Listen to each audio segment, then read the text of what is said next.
அடிக்கடி கதவத்தா கட்டிலுக்கு கால் வலிச்ச கட்டாந்தர படுக்கதா உடம்பு முழுக்க இப்போ ஒரு ரயில் ஓடுது மச்சான் வளைச்சு நறுக்க சொல்லி வளையல் கிஞ்சது மச்சான்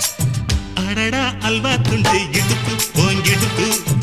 அழகா பத்தி கிச்சி நெருப்பு தூள் கிளப்பு சலக்கு சலக்கு சரிக சேல சலக்கு சலக்கு வெலக்கு வெலக்கு வெக்கம் வந்தா வெலக்கு வெலக்கு